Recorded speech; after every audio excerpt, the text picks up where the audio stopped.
The Haunting in the Back Room. My name is Ethan Harper, and I'm 28 years old. I live in Millfield, a small town where nothing much ever happens, and for the past 6 years, I've been working the graveyard shift at our local Walmart. It's a job that pays the bills and keeps me busy during the long, quiet nights. My life has always been pretty routine, a steady cycle of work and sleep. But one night, something happened that shattered that routine forever. It was a chilly autumn night, just a few days after Halloween. The store was in that awkward transition phase, where the Halloween decorations were being replaced by Christmas ones, with Thanksgiving barely getting a nod. I had been assigned to the back room that night, organizing the new inventory that had just arrived. It was around midnight, and I was alone in the vast, dimly lit space. The back room at Walmart is a place that always gave me an eerie feeling, especially during the late hours when the store is nearly empty, and the silence is only broken by the occasional hum of machinery or the rustling of plastic. My colleague, Jenny, was in the front, manning the register, leaving me alone to sort through the chaos in the back. Jenny is a petite woman with a no-nonsense attitude, and despite her small stature, she has a way of making you feel safe. I had just finished stacking a pallet of canned goods when I heard a faint, rhythmic tapping. At first, I dismissed it as one of the many ambient noises that filled the space, but the tapping persisted, growing louder and more insistent. I set down my box cutter and looked around, trying to pinpoint the source. The sound seemed to be coming from the far corner of the room, near the loading dock. As I walked closer, the tapping stopped abruptly, replaced by a hushed whispering. I strained my ears, trying to catch the words, but they were too faint to make out. "Hello?" I called out, my voice echoing off the metal walls. There was no response, just the continuing whispers, now accompanied by a strange cold draft that seemed to seep through the walls. I shook my head, trying to dispel the unease that was creeping over me. It had been a long shift, and my mind was probably just playing tricks on me. I returned to my work, but the unsettling feeling lingered, making the hairs on the back of my neck stand up. An hour later, I was loading a new shipment of toys onto a cart when the lights above me flickered. It was brief, but enough to make me pause. Then, out of nowhere, a stack of boxes toppled over, crashing to the floor with a loud bang. I jumped, my heart racing. Taking a deep breath, I approached the mess, wondering what could have caused it. The boxes had been stacked securely. There was no reason for them to fall on their own. As I bent down to pick up the scattered items, I felt a sudden, intense chill, as if someone had opened a freezer door right next to me. I looked around, but there was no one else in the back room. The whispers started again, clearer this time, and I could almost make out the words. It sounded like a woman's voice, soft and pleading. "Help me. Please." A shiver ran down my spine. This was no trick of the mind. Something was seriously wrong. I grabbed my walkie-talkie and called Jenny. "Hey, Jenny, do you hear anything strange up there?" There was a brief pause before she replied, "No, it's quiet as usual. Why?" "I don't know," I said, glancing around nervously. "I'm hearing these weird noises in the back room. It's probably nothing, but it's creeping me out." "Want me to come back there and check it out?" she offered. "Yeah, that might be a good idea," I said, feeling a small measure of relief. A few minutes later, Jenny arrived. She was a petite woman with a no-nonsense attitude, and I was glad for her company. Together, we walked through the back room, checking for anything out of the ordinary. The whispers had stopped, and the temperature seemed to have returned to normal. "I don't see anything," Jenny said, shrugging. "Maybe it was just the wind or something." "Yeah, maybe," I agreed, though I wasn't entirely convinced. "Thanks for checking, though." "No problem," she said, giving me a reassuring smile. "Let me know if it happens again." With Jenny's presence, the atmosphere in the back room seemed less daunting. She stayed with me for a while, helping me sort through the boxes and chatting about her plans for the weekend. It was a welcome distraction from the strange occurrences earlier. But as the night wore on, and Jenny eventually had to return to the front, the unsettling feeling crept back. I couldn't shake the sense that I was being watched. Every time I turned my back, I felt eyes on me, but when I looked around, there was nothing there. The whispers started up again, softer this time, barely audible over the hum of the machinery. I tried to focus on my work, but my mind kept wandering back to the strange events of the night. Who was the woman in the whispers? Why was she asking for help? And most importantly, what did she want from me? The hours dragged on, and by the time my shift ended, I was thoroughly spooked. I quickly finished my tasks and made my way to the front of the store, eager to leave the eerie back room behind. Jenny was there, chatting with the morning shift workers who had just arrived. "You okay, Ethan?" she asked, noticing my pale face. "Yeah, just tired," I said, forcing a smile. "Long night." She nodded, giving me a sympathetic look. "Get some rest. See you tonight." I nodded and headed out to my car, the cold morning air a welcome change from the oppressive atmosphere inside. As I drove home, I couldn't shake the feeling that something had followed me out of the store, lurking just out of sight. When I finally got home, I collapsed into bed, hoping that sleep would bring some relief from the unsettling events of the night. But my dreams were filled with the same whispers, the same pleading voice, and the same cold chill. I woke up several times, drenched in sweat, with the woman's voice echoing in my ears. The next night, I was hesitant to return to work, but I needed the job, and I couldn't let my imagination get the better of me. I arrived at the store, trying to push the previous night's events out of my mind. Jenny greeted me with a smile, but I could see the concern in her eyes. "Ready for another fun night?" she asked, trying to lighten the mood. I nodded and headed inside, steeling myself for whatever horrors awaited me in the back room. Little did I know, the night was far from over, and the darkness held secrets that I could never have imagined.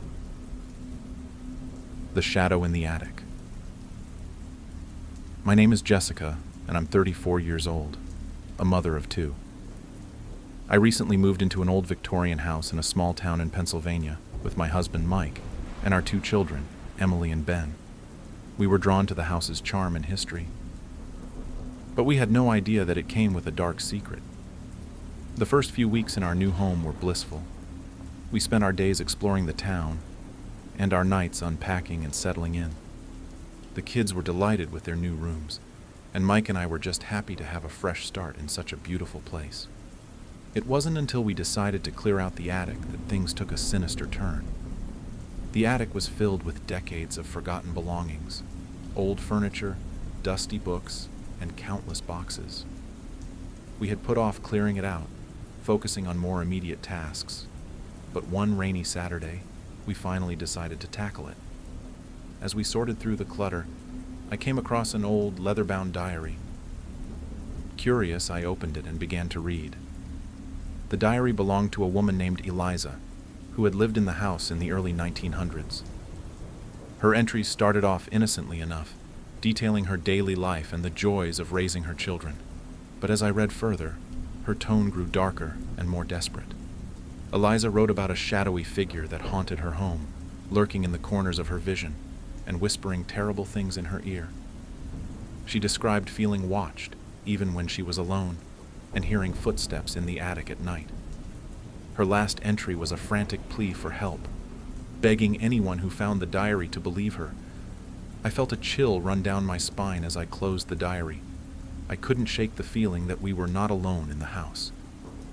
That night I was jolted awake by a loud thud coming from the attic. Mike was still asleep, so I decided to investigate on my own. As I climbed the creaky stairs, the air grew colder, and my heart raced with fear. When I reached the attic, I saw a shadowy figure standing in the corner. It was tall and dark, with eyes that seemed to burn with an otherworldly fire. I froze in place, unable to move or scream. The figure stepped closer, and I could feel an intense, malevolent energy radiating from it. In that moment, I knew that Eliza's ghost had returned, and it was not happy to see us in her house. The shadow moved swiftly, almost gliding across the floor, and I felt a cold, icy grip on my arm. My body felt paralyzed, and I could barely breathe. I don't know how long I stood there, frozen in terror. It could have been seconds, or it could have been hours, but eventually the shadow released me and disappeared into the darkness. I ran back to our bedroom, my heart pounding in my chest, and woke Mike, babbling incoherently about what I had seen. He tried to calm me down, telling me it was just a bad dream, but I knew what I had experienced was real. The next few days were a blur. I felt a constant sense of dread, and the feeling of being watched never left me. I couldn't bring myself to go back into the attic, and I insisted we move out as soon as possible. Mike was reluctant at first, but after he heard the footsteps and saw the shadowy figure for himself, he finally agreed. We left that house as quickly as we could, leaving behind our dreams of a perfect Victorian home. Even now, years later, I still think about Eliza and the shadow that haunted her. I wonder if anyone else has found her diary, if anyone else has experienced the terror we felt, and I pray that they have the sense to leave that house before it's too late. Months after we moved out, I received a call from the new owners of the house. They had found my number through the realtor, and they sounded both frightened and desperate. They too had found Eliza's diary and had experienced the same haunting presence in the attic. The new owner, a woman named Karen, described feeling watched, hearing whispers, and seeing the same shadowy figure. She was at her wit's end, asking if we had any advice or information that could help them. I told Karen everything I knew, recounting our experiences and what I had read in Eliza's diary. I advised her to leave the house, to not risk staying another night.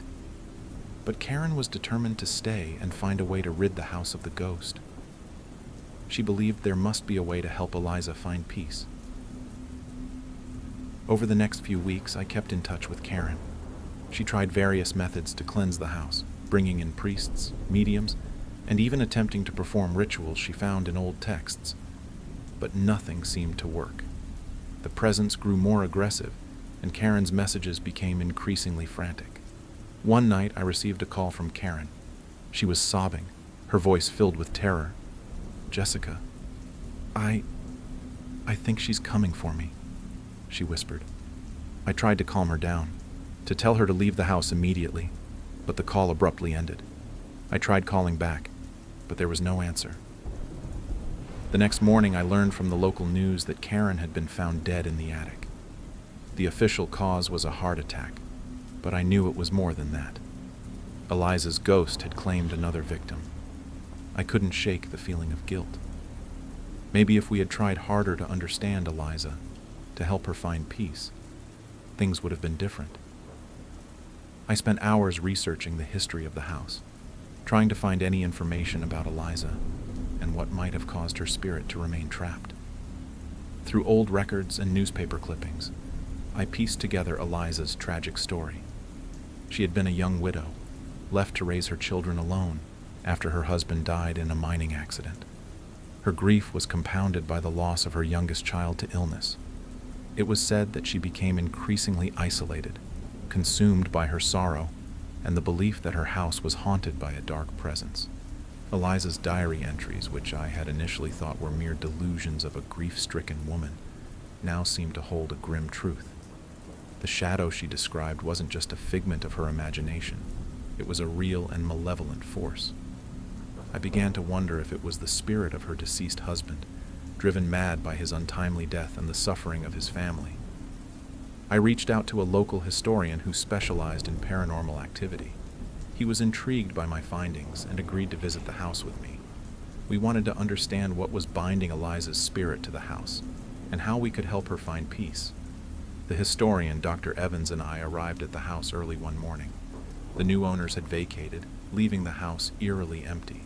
As we stepped inside, the familiar sense of dread washed over me. The air was heavy, and the silence was almost suffocating. Dr. Evans suggested we start in the attic, where most of the activity seemed to occur. As we ascended the stairs, the temperature dropped noticeably. The attic was just as I remembered. cluttered and filled with an oppressive darkness. Dr. Evans set up his equipment, which included cameras, audio recorders, and an EMF detector. He began by reading passages from Eliza's diary aloud, hoping to provoke a response. At first, there was nothing but silence. But as he continued, the room grew colder, and the shadows seemed to shift and move. Suddenly, the EMF detector spiked, and the air filled with a chilling presence. I felt that familiar icy grip on my arm, and I knew Eliza was there with us. Dr. Evans spoke calmly, addressing her directly. "Eliza, we are here to help you. We want to understand your pain and help you find peace." For a moment, the room was deathly silent. Then a whisper echoed through the attic. "Help. Me?" It was the same plea I had read in her diary, the same words Karen had heard before her death. Dr. Evans continued, "Eliza, we know you suffered greatly in this house. We want to help you move on, to find the peace you deserve. Please, tell us how we can help you." The whisper grew louder, more urgent. The shadow took my children. He won't let me go." The air grew colder, and the shadows in the room seemed to coalesce into a darker, more menacing form. Dr. Evans and I exchanged a look of horror. The malevolent force that Eliza had described was real, and it was still here, still tormenting her. Dr. Evans quickly began a cleansing ritual, reciting prayers and using holy water to try and banish the dark presence. The shadowy figure writhed and twisted as if in agony. The air crackled with energy, and the room seemed to vibrate with a low, ominous hum. I could feel the tension building, the dark presence fighting against Dr. Evans's efforts. Then, with a final, piercing scream, the shadowy figure dissipated and the air grew still. The oppressive weight lifted, and a sense of calm settled over the attic. I felt a gentle touch on my shoulder, and I knew it was Eliza, finally free. Dr. Evans and I stood in silence, absorbing what had just happened. The house felt different now, lighter, as if a great burden had been lifted. We knew that Eliza had finally found the peace she had been denied for so long. As we left the house, I felt a profound sense of relief. I knew that Eliza's spirit was no longer trapped, and that the dark presence had been banished. It was a bittersweet victory, knowing that Karen and others had suffered because of the malevolent force, but I took solace in knowing that the house was finally free of its dark past. Years later, the house remains empty, a silent testament to the horrors that once lurked within its walls. I often think about Eliza and the torment she endured, and I am grateful that we were able to help her find peace. The ghostly message. I'm Sarah, a 27-year-old nurse living in a quiet suburb in Massachusetts. I've always been intrigued by the paranormal, but nothing could have prepared me for the chilling experience I had when I received a message from a dead person on Snapchat.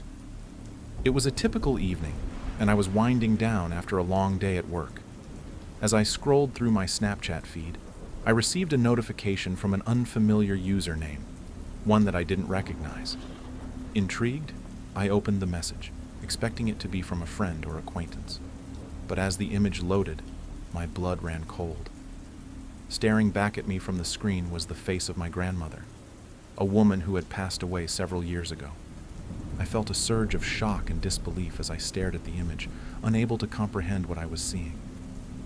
The message accompanying the photo simply read, "I miss you, Sarah." I felt a chill run down my spine as I read the words, my mind racing with questions. How was it possible that my grandmother was sending me messages on Snapchat? Was this some kind of sick prank, or was there something more sinister at play? Trembling, I tried to rationalize the situation, but deep down, I knew that there was no logical explanation for what I had just witnessed. My grandmother was dead. I had attended her funeral, seen her laid to rest, and yet here she was, reaching out to me from beyond the grave. Unable to shake the feeling of unease that gripped me, I quickly closed the app and set my phone aside, hoping to put the unsettling experience behind me. But as the night wore on, I found myself unable to sleep, haunted by the image of my grandmother's ghostly visage staring back at me from the screen. The next morning, I decided to confide in a close friend about what had happened. I showed her the message and the photo, hoping that she would be able to offer some kind of explanation. But as she stared at the screen, her face turned pale, and she recoiled in horror. "I don't understand," she whispered, her voice trembling. "How is this possible?" I shook my head, my mind reeling with confusion and fear. I had hoped that my friend would be able to provide some kind of rational explanation for what had happened. But if anything, her reaction only served to confirm my worst fears. As the days passed, I couldn't shake the feeling that I was being watched, that my grandmother's ghost was still reaching out to me, trying to communicate from beyond the grave. I tried to ignore the messages, to pretend that they didn't exist, but deep down, I knew that I could never truly escape the chilling reality of what I had experienced.